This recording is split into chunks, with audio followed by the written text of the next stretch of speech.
L'un des sujets qui reste largement tabou dans le monde entier sont les menstruations. Elles restent aussi synonymes de peur, de gêne et plus souvent de honte. Et pourtant, il s'agit d'un processus normal, physiologique. Dès lors, la santé et l'hygiène menstruelle sont des conditions essentielles pour la dignité et le bien-être des filles et des femmes. C'est pourquoi le Bénin, comme d'autres pays déjà, veut briser les tabous liés aux menstruations en vue de mettre fin, sinon de réduire les stigmatisations et leurs conséquences sur les femmes et les filles notamment. Le gouvernement béninois s'est engagé à intégrer la gestion de l'hygiène menstruelle dans ses programmes en vue d'atteindre la cible 6.2 des objectifs du développement durable. Pour ce faire, il importe que les interventions des acteurs concernés par cette question soient coordonnées. C'est pourquoi, pour nous, garantir l'accès aux services de l'hygiène, de la santé et de l'hygiène menstruelle, c'est donc contribuer significativement à la réalisation des droits, à l'assainissement, à la santé, à l'éducation des filles et des femmes.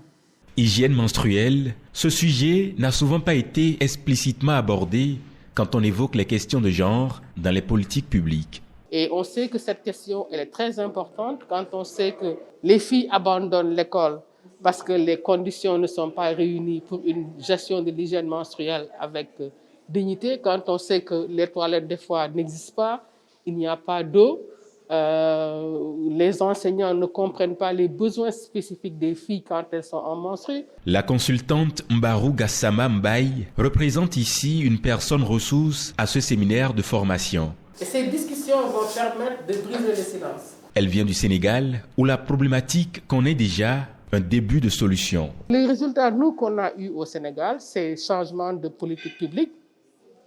La question est explicite. Au Niger, elle est explicite.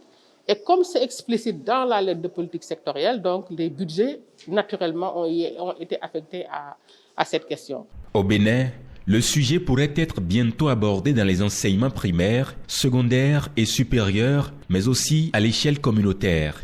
Il y a déjà en vue la création d'un cadre de concertation interministériel. Déjà que ce cadre soit fonctionnel et à travers ce cadre, organiser des interventions intégrées et coordonnées, que tous les différents ministères sectoriels puissent se mettre ensemble pour que chaque ministère joue sa partition. Pour réussir la mission, le Conseil de concertation pour l'approvisionnement en eau et l'assainissement, WSSCC, s'engage, comme par le passé, à soutenir les actions des gouvernants.